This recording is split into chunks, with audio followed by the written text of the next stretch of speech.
이 운전자 보험은 어떻게 구성해야 되는지 살펴보도록 하겠습니다. 운전자 보험을 구성할 때는 이 4개의 특약만 구성하시면 됩니다.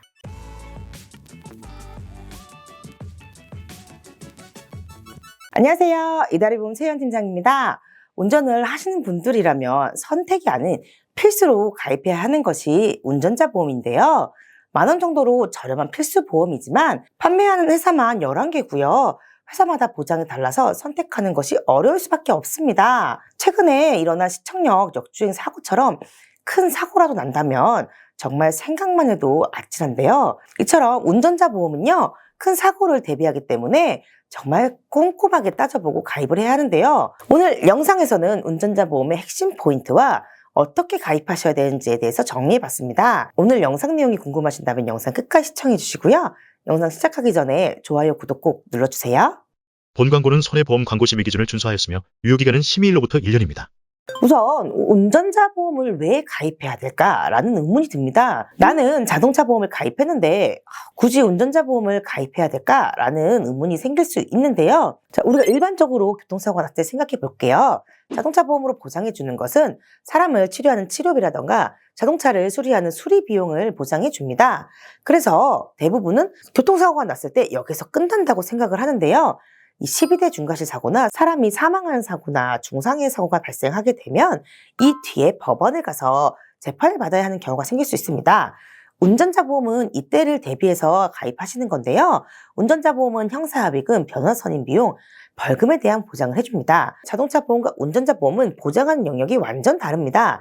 그래서 운전을 하신다면 운전자 보험은 꼭 가입을 하셔야 되고요. 아까 제가 12대 중과실이라고 말씀을 드렸는데 이 10대 중과실에 어떤 사고가 들어가는지 한번 살펴보도록 하겠습니다. 12대 중과실에는요, 신호 위반, 중앙선 침범, 속도 위반, 앞지르기 위반, 철도 건널목 통과 방법 위반, 횡단보도 보행자 사고 의무 위반, 무면허 운전, 음주운전, 보도침범, 승객 추락 방지 의무 위반, 어린이 보호 구역 안전운전 의무 위반, 적재물 추락 방지 위반이 있습니다. 운전자 보험에서는요, 이 모든 10대 중과실을 다 보상하진 않고요.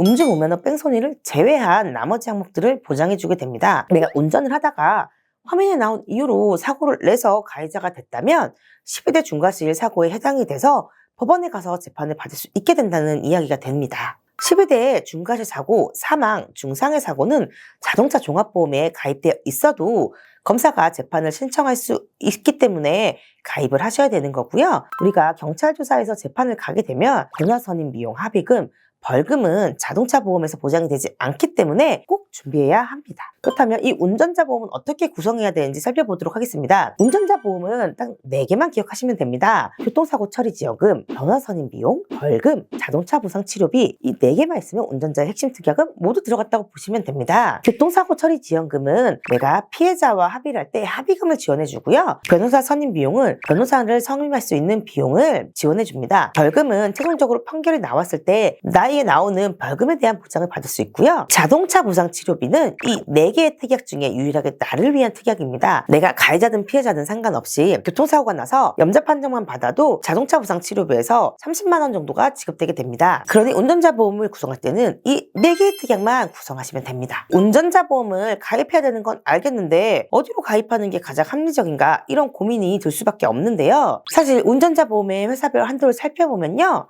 대인벌금 3,000만 원, 대물벌금 500만 원, 변호사 선임 비용 5천만 원, 교통사고 처리 지원금 2억, 교통사고 처리 지원금 6주 미만은 1,000만 원, 교통사고 부상치료비 14급에 30만 원으로 한도는 다 키맞추기가 되어 있습니다. K손해보험 사망 교통사고 처리 지원금이 2억 5천인데요. 피해자의 사망 시 2억 5천이기 때문에 이 2억 5천에 크게 변별력이 있다고 생각들지는 않습니다. 변별력이 될 수 있는 이 키포인트가 무엇인가 살펴보도록 할 텐데요. 비탑승 중 사고가 보장이 되는지, 합의급에서 선지금의 비율은 어떻게 되는지, 추가 진단 시 추가 진단도 인정이 되는지, 마지막으로 변호사 선임 비용에서 선지급 비율과 급발진은 보장되는지, 이 부분을 꼭 체크하셔야 되는데요. 해당 내용이 어떤 건지 살펴보도록 하겠습니다. 첫 번째, 비탑승 중 사고입니다. 비탑승 중 사고는 말 그대로 내가 탑승하지 않은 상태에서 일어나는 사고나 이제 막 시동을 끄고 주행 정지를 했을 때 일어나는 사고인데요. 대표적으로 일어날 수 있는 사고가요, 주정차되어 있는 차량이 눈길에 미끄러져서 일어나는 사고, 아니면 도로에 조정차한 직후에 주행하는 다른 차량과 일어나는 사고 등이 있습니다. 사실 운전자가 운전을 하고 있지 않은 상태인데 일어나는 사고이기 때문에 이 비탑승중 사고가 전체 사고의 비율에 큰 영향을 주진 않을 거라고 생각을 하는데요. 하지만 같은 금액에 이 보장이 들어가 있는데 굳이 안 들어가 있는 회사를 선택할 이유가 없겠죠. 그래서 이 비탑승중 보장이 되는지 꼭 확인을 하셔야 되고요. 두 번째는 합의금에서 추가 진단이 인정되는지의 여부입니다. 피해자가 최초로 5주 진단을 받았다고 가정해 보겠습니다. 그런데 5주 후에 추가로 2주 진단을 더 받아서 7주가 되었다면 피해자 입장에서는 내 최종 합의금은 7주가 되었기 때문에 7주에 해당하는 합의금을 달라고 요구할 수 있는데요. 보험에서는 일반적으로 최초 진단을 기준으로 보장을 하게 됩니다. 실제 피해자의 진단 주수와 내 보험에서 보장하는 금액에 차이가 생길 수 있는데요. 이렇게 되면 나는 운전자 보험에 가입을 했지만 추가로 합의금으로 내 돈이 나갈 수 있는 상황이 발생할 수 있습니다. 해당 글은 온라인 커뮤니티에 고민 상담이 올라온 내용인데요. 제목을 보면 중과실 교통사고와 진단 주수에 대한 상담입니다. 일방 통행 위반 오토바이 사고로 과실치사상 재판을 진행 중이라고 합니다.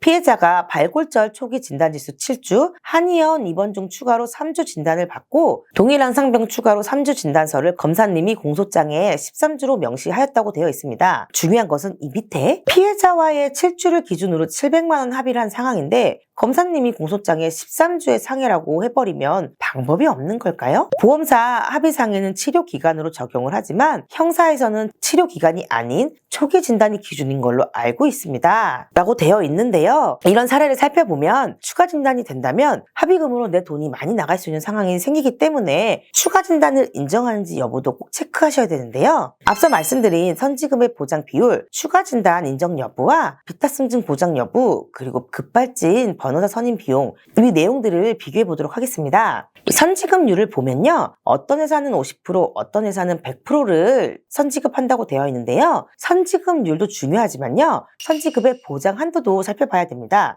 손해보험사를 확인해 보겠습니다. 선지급률은 100%인데 선지급 보장 한도는 50%입니다. 총 보장 한도가 낮기 때문에 선지급률이 100%라고 해도 최종적으로는 선지급되는 보장 금액이 적을 수밖에 없습니다. 그래서 선지급 보장 한도도 높고 선지급률이 높은 회사를 선택해야 되는데요. 현재 선지급률 보장 한도가 가장 높은 회사는 H사와 J사가 70%, 선지급률 100%로 가장 높습니다. 변호사 선임 비용도 A사의 경우에는 선지급률은 100%지만 선지급 보장 한도가 50%입니다. 또 E사를 살펴보면요. 선지급 보장 한도가 70%인데 선지급률이 또 70%입니다. 결과적으로 변호사 선임 비용은 선지급 보장 한도가 70%, 선지급률이 100%인 회사가 가장 선지급률이 높은 회사이기 때문에 선지급 보장 한도 70%, 선지급률 100%인 회사를 선택하셔야 되고요. 이 비탑승중 보장 여부는 현재 A사, D사, G사, K사를 제외하고 모든 회사에서 보장을 하고 있습니다. 어떤 회사는 필수로 내 차량 번호를 등록해야 되고요. 어떤 회사는 등록을 안 해도 되는데요. 필수로 등록을 하는 회사와 등록을 하지 않아도 되는 회사의 차이는 내가 주정차를 하고 5분 뒤에 사고가 났을 때를 보장하느냐 안 하느냐의 차이인데요. 차량 번호를 필수로 등록해야 하는 회사의 경우에는 차량 등록을 해야지만 주정차 후 5분 사고를 보장하기 때문에 꼭 가입하실 때 차량 등록을 하시길 바랍니다. 마지막으로 요즘 급발진으로 일어난 사고냐, 운전 미숙이냐에 대한 뉴스가 많이 나오고 있는데요. 급발진 변호사 선임 비용의 경우에는 급발진 사고로 내가 제조사와 민사소송을 하게 될 경우 변호사 선임 비용을 지원해주는 보장입니다. 현재는 H사와 K사만 구성을 할 수 있는데요. 저는 급발진 변호사 비용은 이 운전자 보험을 선택하는데 크게 영향을 주지 않는다고 생각합니다.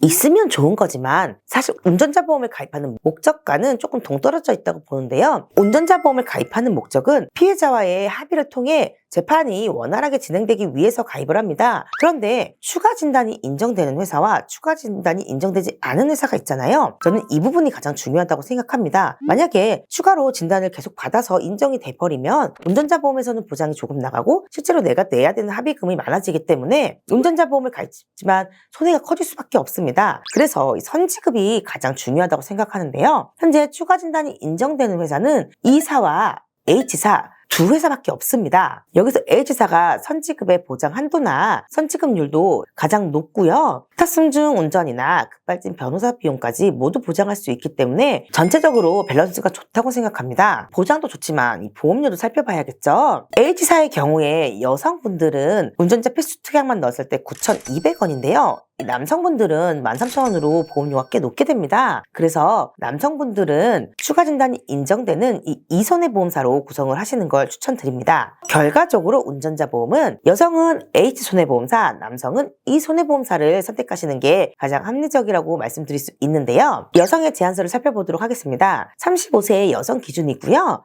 아까 제가 운전자 필수 특약만 넣으면 9,000원대라고 말씀드렸잖아요. 보험료 여유가 조금 되신다면 운전자 필수 특약에 민사소송 법률 비용을 함께 구성하시는 걸 추천드립니다. 우리가 운전을 하다 보면 조심해서 운전을 하지만 사고를 피할 수 없게 되잖아요. 이럴 때 이 과실 분쟁이 있을 수 있습니다. 요즘 유튜브만 봐도 그런 내용들이 너무 많이 있고요. 이때 민사소송 법률 비용을 함께 구성한다면 일반 교통사고에서 일어날 수 있는 민사소송에 대한 변화선임 비용을 같이 보장받을 수 있기 때문에 12대 중과실 사고, 중상해 사고, 사망 사고 여기에 우리가 일반 교통사고에 대한 민사소송 사고까지도 보장을 받을 수 있게 돼서 더 넓은 보장 범위를 가지게 됩니다. 남성분들 같은 경우에는 이 손해보험사인데요. 남성분들은 이 민사소송 법률 비용을 넣게 되면 보험료가 거의 15,000원에 육박하기 때문에 추가하지 않았고요. 운전자보험 필수 특약만 넣어서 11,000원대로 구성하실 수 있습니다. 오늘은 과거에 비해 운전자보험에 이제 바뀐 내용들과 추천 회사를 안내 드렸었는데요. 아직도 많은 고객님들이 운전을 하지만 운전자보험을 가입 안 했는데 왜 가입해야 되는지 그 부분에 대해서 조금 의문이 든다라고 하시는 분들이 많습니다. 이 12대 중과실 사고는 우리 인생에 한 번 없을 수도 있는 사고지만 일어난다면 큰 손해를 입을 수 있기 때문에 운전을 하신다면 꼭 준비하시기를 추천드리고요. 오늘 준비한 영상은 여기까지고요. 저는 다음번에 더 도움이 될 수 있는 내용을 찾아뵙도록 하겠습니다. 감사합니다.